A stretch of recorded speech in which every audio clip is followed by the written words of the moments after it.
Қазақстанда президент 40-ка жакын ыйгарым укуктарын парламент же өкмөткө өткөрүп берет. Өлкө башчысы Нурсултан Назарбаев айрым мыйзам актыларына жана баш мыйзамга киргизиле турган өзгөртүү боюнча референдум өтөт деп жарыялады. Ага ылайык бийликтин мыйзам чыгаруу бутагы премьер-министрди жана өкмөт мүчөлөрүн тандай алат. Анын айтымында жаңы шарттарга ылайык президент бийлик бутактарынын ортосундагы жогорку арбитрге айланып, негизинен тышкы саясат, улуттук коопсуздук, ошондой эле мамлекеттин коргонуу жөндөмдүгүн көзөмөлдөйт.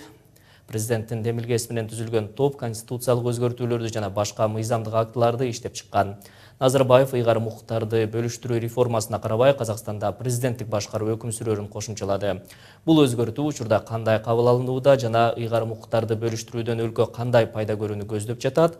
Бул суроолордун тегерегинде Казакстанда иштеп жүргөн кыргыз журналисти Алия Райымбекова менен маектешсек.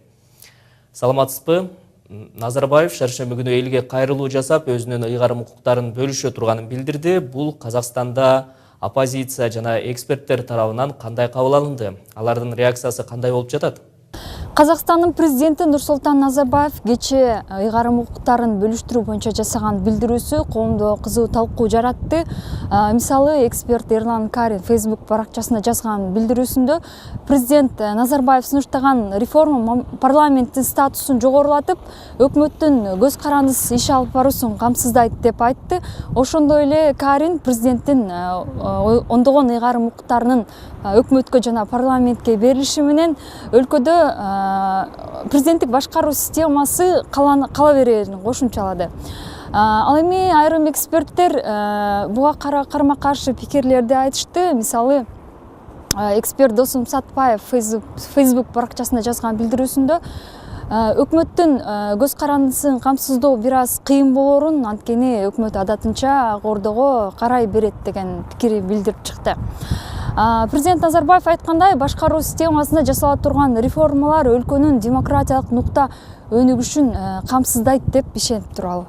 Назарбаев Борбор Азияда союз ураганы алмаша элек жападан жалгыз президент болуп калды, бирок анын саламаттыгы тууралуу имиш кептер көп.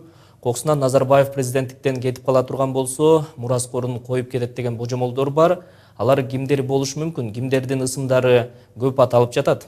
Өткөн жылдын аягында президент Назарбаевдин тумоолоп калгандыгы тууралуу тараган расмий маалымат коомдо анын ден соолугу, бийликтен кетип кетпеши жана мураскор калтырбашы сыяктуу талкууларга жем таштаган эле. Бирок көп өтпөй президент Назарбаев кайра жумушка чыкты.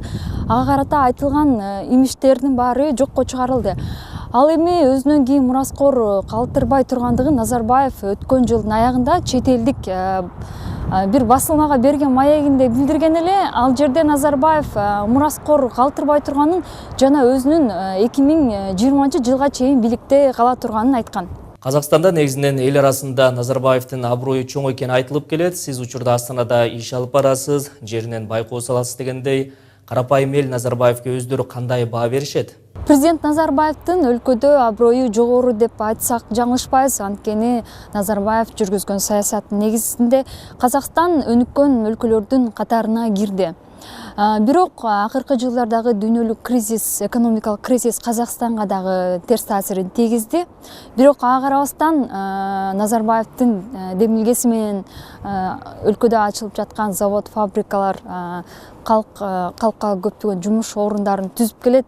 Өлкөгө көптөгөн инвестициялар тартылып жатат. Мындан сырткары теңгенин арзандап кетиши дагы өлкөгө бир аз өлкөнүн экономикасына жана калктын жашоо шартына бир аз терс таасирин тийгизди, жашоо шартын оорлоштурду десек дагы жаңылышпайбыз. Бирок ага карабастан өкмөт тамак ашка болгон бааларды тыкыр көзөмөлдөп калкты колдоого аракет кылып жатат.